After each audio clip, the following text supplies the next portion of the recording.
Travel ایجنسیاں ہیں حج کی عمرے کی ہے تو بھائی یہ بھی بزنس ہی ہے نا, تو بڑا بہترین بزنس ہے, یوز کر رہے ہیں.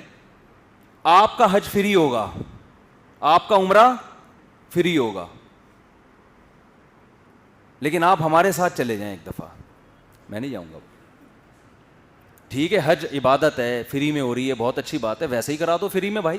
ٹھیک ہے, نام بھی نہیں لوں گا کہ اس کمپنی کی طرف سے آیا ہوں میں, اس ٹریول ایجنسی کی طرف سے آیا ہوں. استغنا کے ساتھ آدمی جیے, بھیکاری پن کے ساتھ مزہ نہیں ہے حج کرنے میں. بھائی کوئی عقیدت مند ہے, بہت محبت ہے, فری میں کوئی علماء کو لوگ دے دیتے ہیں, کرا دیتے ہیں, ٹھیک ہے چپکے سے جاؤ, چپکے سے واپس آ جاؤ. ڈھنڈورا پیٹنے کی فلاں نے حاجی صاحب نے مجھے حج کرایا ہے, فلاں کمپنی کی طرف سے میں گیا ہوں, اس کا مطلب آپ ایز اے کمرشل یوز ہو رہے ہو. وہ کون سا حج ویکینسی اللہ کے لیے کھول کے بیٹھا ہوا ہے, وہ تو پیسے نوٹ چھاپ رہے ہیں نا اس سے. تو یہ بھی غیر اخلاقی طریقہ ہے پیسے کمانے کا. اس کا یہ مطلب نہیں ہے کہ کچھ علماء اگر کسی حج ٹریول ایجنسی کی طرف سے حج کر کے آ رہے ہیں تو آپ ان کو بدگمان ہونا شروع ہو جائیں, اچھا یہ فری میں اس لیے کر رہے ہیں. کسی کے دل کی حالت آپ نہیں جانتے, تو میرا مقصد بدگمان کرنا نہیں ہے. کوئی ہو سکتا ہے کوئی محلے کے آپ کے مولانا صاحب کسی ٹریول ایجنسی اس کو فری میں لے کے جا رہی ہو. بعض دفعہ علماء فری میں اس لیے بھی جاتے ہیں کہ 40 دن ہمیں جو ملیں گے نا تو لوگوں کو تبلیغ کا ہمیں موقع ملے گا, تو اس نیت سے بھی بعض دفعہ لوگ جاتے ہیں, بعض علماء جاتے ہیں کہ فری میں تو حج ہو رہا ہے, لیکن ہم اپنے فری کو نہیں دیکھ رہے ہیں, ہم اس کو دیکھ رہے ہیں کہ 40 دن یہ جو پبلک ہمارے ساتھ ہے تو 40 دن بہت ہوتا ہے کسی کو سدھارنے کے لیے, تو اتنا اچھا آپشن ہمارے پاس ہاتھ سے نکل جائے گا. تو نیت یہ ہوتی ہے. تو نیت پہ تو آپ کسی کے شبہ نہیں کر سکتے, لیکن علماء کو اپنے بزنس کے لیے یوز کرنا, استعمال کرنا, یہ بزنس کو پروموٹ کرنے کی لالچ نہیں, خواہش نہیں ہے, بلکہ یہ کیا ہے, ہوس ہے. اسی طرح حج بھی فری پھوکٹ میں کرنا اس مقصد کے لیے, یہ بھی عبادت کی خواہش نہیں ہے, یہ بھی عبادت کا لیبل ہے, مگر اللہ کی نظر میں یہ بھی کس میں آئے گا, ہوس میں. بلکہ علماء یہاں تک کہتے ہیں کہ آپ کو اگر کسی سے ہدیہ لیتے ہوئے شرم آ رہی ہے کہ کہیں اس کی نظر میں میرا مقام نیچے نہ ہو جائے, تو پھر ایسا ہدیہ وصول کرنا بھی جائز نہیں ہے. کیوں؟ بعض دفعہ انسان کو کسی سے بے تکلفی نہیں ہوتی, ہدیہ بہت قیمتی ہوتا ہے, انسان کو ڈر ہوتا ہے کہ میں نے اس سے ہدیہ لے لیا تو یہ مجھے کیا کرے گا, دبانا شروع کر دے گا. بات آ رہی ہے سمجھ میں؟ یہ مجھے کیا کرے گا, اشارے کرے گا, یہ میں نے دلائی ہے, یہ میں نے دلائی ہے. تو اس میں انسان کی عزت نفس کیا ہوتی ہے, مجروح. اسلام میں عزت پہلے ہے, پیسہ بعد میں, عزت سب سے پہلی چیز. تو ایسے موقع پہ ہدیہ بھی وصول, چاہے وہ حج کا ہی ہو. ہمارے ایک استاذ تھے, ان کو کسی سیٹھ نے کہا کہ آپ کو میں حج کراتا ہوں. وہ غریب تھے بیچارے, کبھی حج کیا بھی نہیں تھا. جس نے کہا نا, اس سیٹھ کے بارے میں مشہور تھا کہ یہ علماء کو پھر کنٹرول میں بھی رکھتا ہے. ٹھیک ہے نا, ان پہ خرچ کر کے کیا کرتا ہے. تو انہوں نے کہا میں نہیں کروں گا.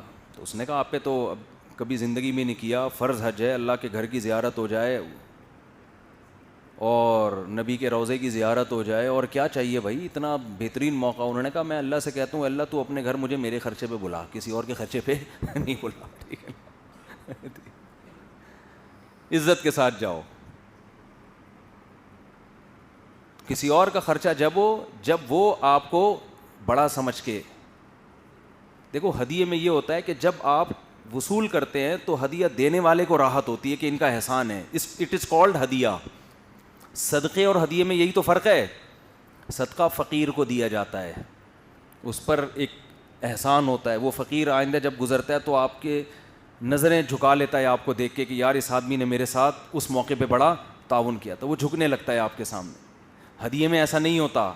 ہدیہ اکثر اپنے سے بڑوں کو دیا جاتا ہے, عزت داروں کو دیا جاتا ہے. ہدیہ دولت مندوں کو بھی دیا جاتا ہے, ہدیہ بادشاہوں کو دیا جاتا ہے, ہدیہ ملک کے سربراہوں کو دیا جاتا ہے جو آپ کے بالکل بھی محتاج نہیں ہیں.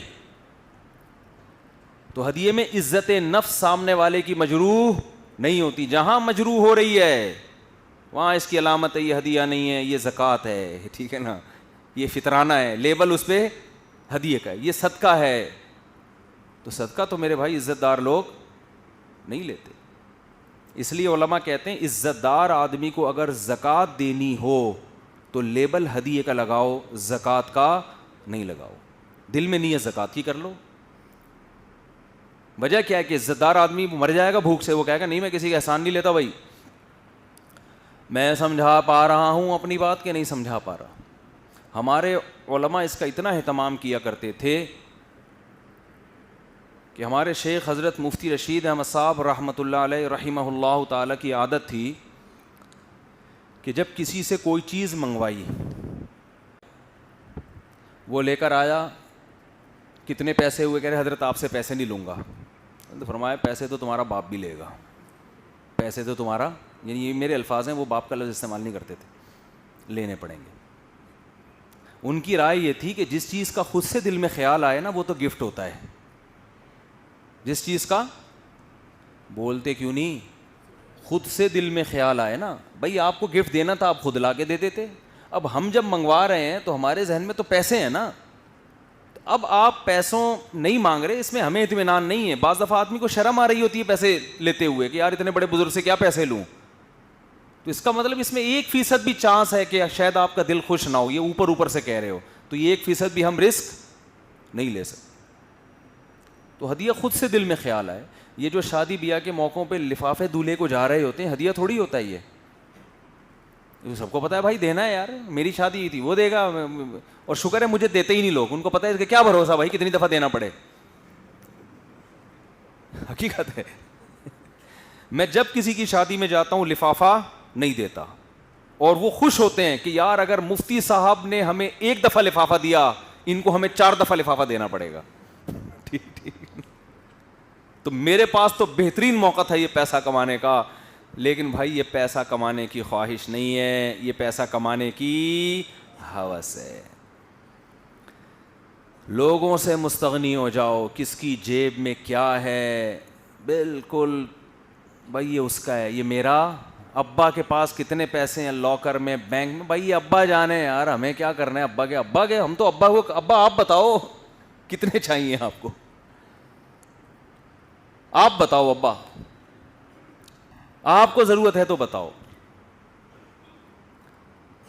جب انسان یہ لالچ, اٹ از کالڈ لالچ, جو میں بتا رہا ہوں یہ لوگوں کو نہیں پتا کہ ہمارے اندر ہے. یہ کسی کا کاروبار چلتا ہوا دیکھ کے اس کو پیچھے لانے کی کوشش شروع کر دینا, او بھائی تو اپنی محنت کر, اس کو چلنے دے یار, جیسا مرضی جا رہا ہے وہ.